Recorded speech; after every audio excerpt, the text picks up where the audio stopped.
I, 35M, have been married to Becca, 34F, for 6 years now, and we dated for 2 years before getting married.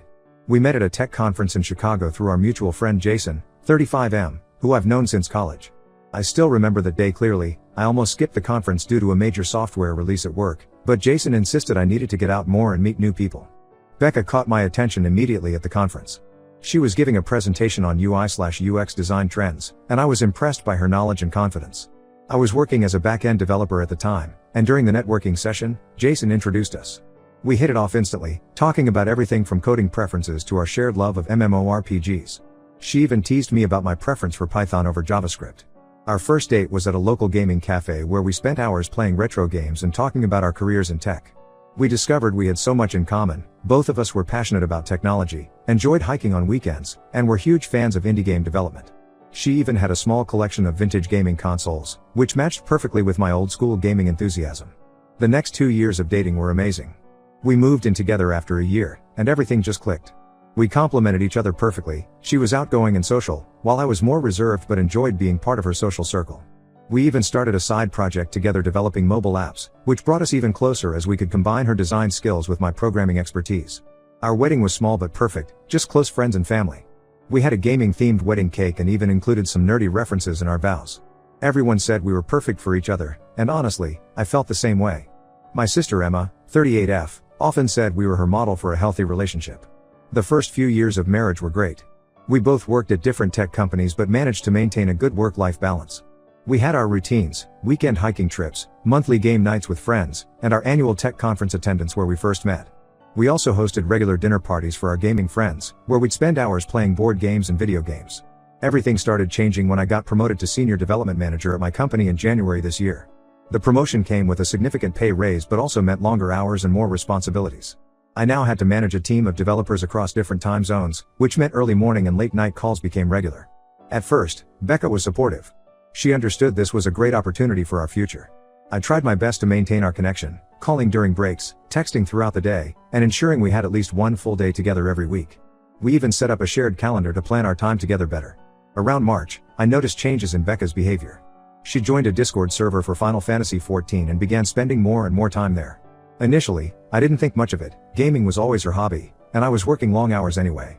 But soon she was spending 6 to 7 hours daily with her online gaming group, even on our designated date nights. What really concerned me was how our intimacy started declining. In the past 6 months, we've only been intimate once, and that incident was strange. She came home from work one day in May, unusually agitated and frustrated. She practically jumped on me the moment I got home. Afterward, she seemed distant and quickly went back to her gaming session.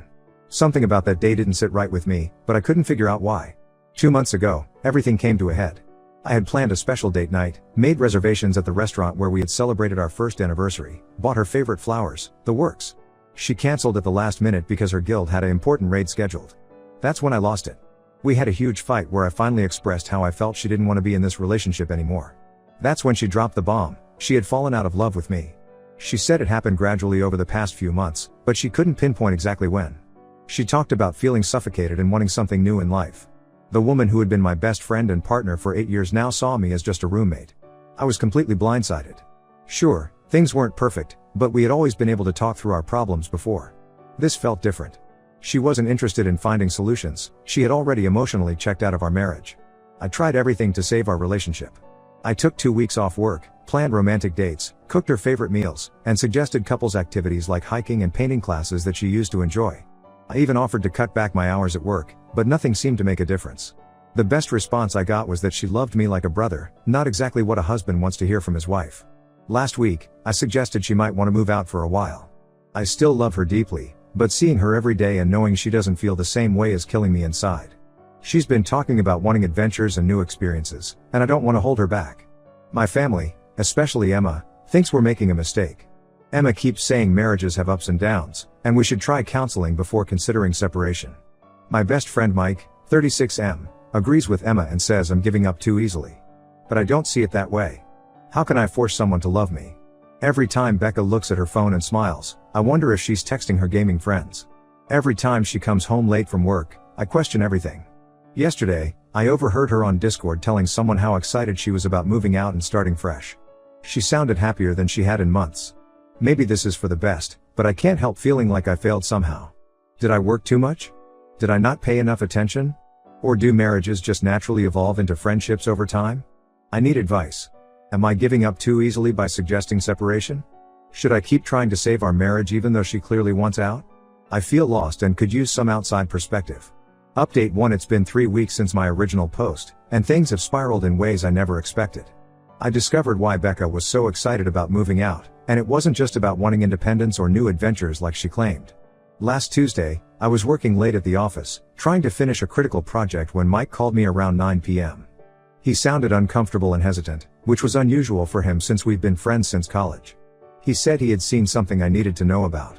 A few minutes later, he sent me a screenshot from his girlfriend Amy's Instagram stories. The screenshot showed Becca at the Blue Room, our local gaming-themed bar, sitting very close to a guy I didn't recognize. They weren't just sitting together, his arm was around her waist, and she was leaning into him, laughing at something on his phone. The guy was wearing a Final Fantasy XIV t-shirt with the same guild logo I'd seen on Becca's Discord server. My hands were shaking as I called Becca. She didn't pick up. I texted her asking where she was, and she replied saying she was out with friends from the gaming group. I drove to the Blue Room, but by the time I got there, they were gone. I went home and waited. When Becca finally came home around midnight, she was surprised to see me waiting. I showed her the screenshot without saying a word. At first, she tried to play it off, saying he was just a friend from her gaming group who happened to be in town for a tech conference. But after an hour of back and forth, with me pointing out how close they were sitting and how intimate they looked, she finally broke down and told me the truth. His name is Alex, 31M, and they've been talking privately for months. It started with casual gaming sessions, then moved to private Discord calls, and eventually daily text messages. She claimed nothing physical had happened yet, but they had developed strong feelings for each other. She said he understood her in a way I never did, that they could talk for hours about games and anime without getting bored.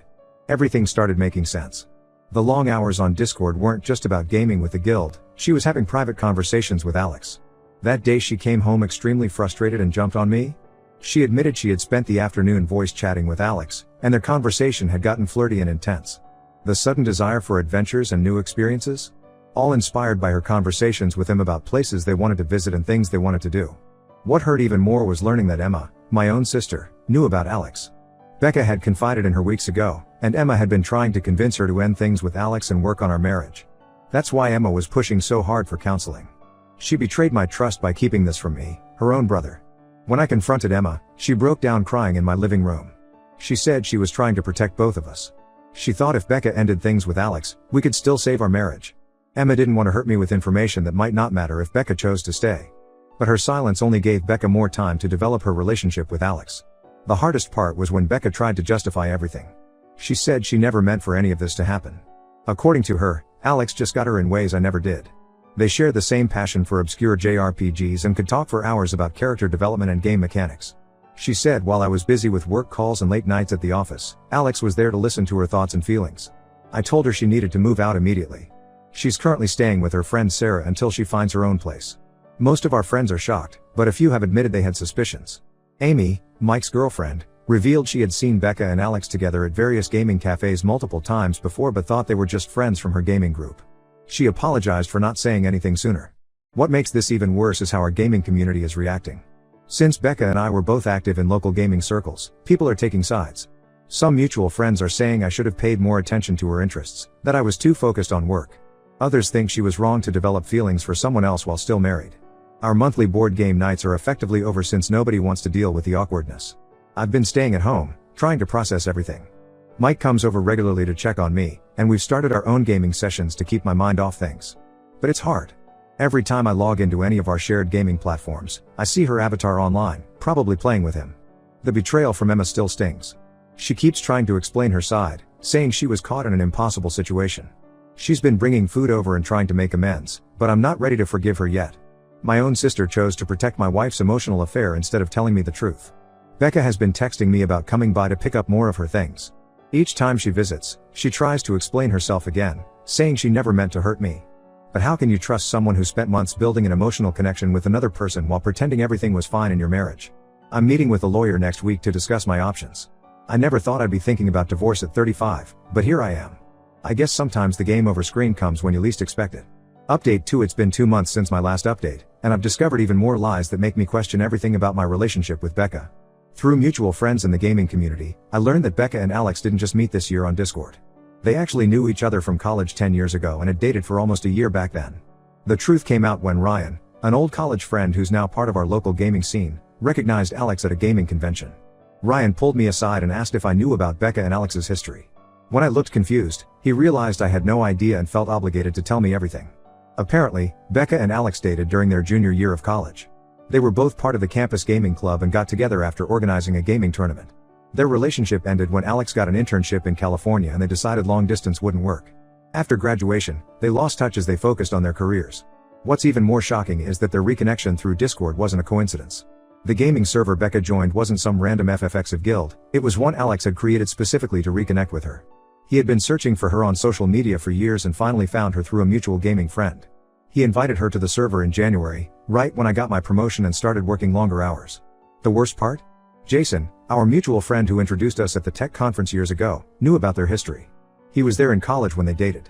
When he introduced us, he thought their relationship was ancient history and didn't matter anymore. He came clean last week after hearing about our separation, saying he feels guilty for not mentioning it sooner. Looking back, everything makes more sense now. The inside jokes they shared on Discord that nobody else seemed to get. The way they instantly clicked and could talk for hours. Even some of the games they played together were ones they had apparently enjoyed in college. Becca moved into her own apartment last month, and unsurprisingly, it's in the same building as Alex. She's still trying to paint herself as the victim, telling everyone how I was too focused on work and didn't understand her needs. She conveniently leaves out the part about emotionally cheating with her college ex for months. When I confronted her about hiding their history, she claimed she didn't think it was important to mention. According to her, their college relationship was so long ago that it didn't seem relevant. But how can reconnecting with an ex and hiding that fact from your spouse for months not be relevant? The gaming community has pretty much split in half. Some people, especially those who knew about their college relationship, think it's romantic that they found each other again. Others, like Mike and Ryan, see it for what it is, a deliberate deception that destroyed our marriage. Emma finally admitted she didn't know about their college history either. She feels even worse now about not telling me when she first learned about their reconnection. She said if she had known they were exes, she would have handled things differently. I've started going through old photos and messages from when Becca and I first met. There are group pictures from gaming events where you can see Alex in the background, something I never noticed before. He was always there, hovering on the periphery of our social circle, waiting for his chance. Jason tried to apologize, saying he really thought their college relationship was just a brief fling that meant nothing. But how could he not mention it when he saw them reconnecting and spending so much time together online? Some friend he turned out to be. The hardest part is realizing that while I was working extra hours to build a better future for us, Becca was rebuilding her connection with Alex. Every late night I spent at the office, every weekend call I had to take, gave them more time to reminisce about their college days and rekindle their old feelings. I've started individual therapy to deal with all this. Not because I want to reconcile, that ship has sailed, but because I need to process the betrayal and learn to trust again. The therapist says it's normal to question everything when you discover such long-term deception, but I can't help wondering what else I might not know about my 8-year relationship with Becca. Update 3 months have passed since my world turned upside down, and life looks completely different now. Becca and Alex are officially dating and living in the same apartment building. They don't even try to hide their relationship anymore, they're all over social media, posting about their gaming sessions, date nights, and inside jokes from their college days. I filed for divorce last month. Emma tried one last time to convince me to attempt reconciliation, saying people make mistakes and deserve second chances. But how can you forgive someone who spent months lying to your face while reconnecting with their college ex? The trust is completely shattered. Becca didn't just fall out of love with me, she actively chose to pursue someone else while pretending everything was fine. Our divorce proceedings have been messy. Becca initially wanted to keep our shared gaming collection, claiming most of the rare items were gifts from her friends. I had to fight through my lawyer to keep my original collection that I started years before meeting her. We're still arguing over who gets to keep our jointly developed mobile apps and their revenue. I've blocked Becca and Alex on all social media platforms. I also had to distance myself from several mutual friends who kept trying to defend Becca's actions. Some said things like sometimes people grow apart or everyone deserves to be happy. One friend even suggested I should be grateful that Becca didn't physically cheat on me while we were living together. I cut contact with anyone who tried to minimize what she did. The local gaming scene feels tainted now. I stopped going to our regular gaming cafes because they're now Becca and Alex's favorite date spots. I sold my FFX account because too many memories were attached to it. Instead, I've started exploring single-player games I never had time for before. The silver lining in all this is that I've reconnected with old friends I had lost touch with. Mike has been incredibly supportive, and we've started a weekly board game night with some other friends. Ryan regularly checks in on me and has introduced me to his gaming group, which has become a welcome distraction. I'm focusing on my work and recently started a challenging new project that keeps me busy. My team has been understanding about my situation, and my boss even offered me some personal days to deal with the divorce proceedings. Last week, I ran into Becca at a tech conference. She tried to apologize, saying she should have been more honest from the start. She claimed she never meant to hurt me and hoped we could eventually be friends since we share the same social circle. I just walked away. Some things can't be fixed with an apology. Emma and I are slowly rebuilding our relationship. While I'm still hurt that she kept Becca's secret, I understand she was caught in a difficult position. We've started having dinner together once a week, carefully avoiding any discussion of Becca or Alex. The divorce should be finalized in a few months. I'm not dating and don't plan to anytime soon. This experience has taught me a lot about trust and the importance of honesty in relationships. It also showed me who my real friends are, the ones who stood by me without trying to justify Becca's actions. Sometimes I wonder if I could have done anything differently, but then I remember that Becca made her choice long before I discovered the truth. She chose to reconnect with Alex, chose to hide their history, and chose to build a relationship with him while still married to me. Those were her decisions, not mine. Life goes on, and each day gets a little easier. I'm focusing on healing and rebuilding my life without the person I thought would be by my side forever.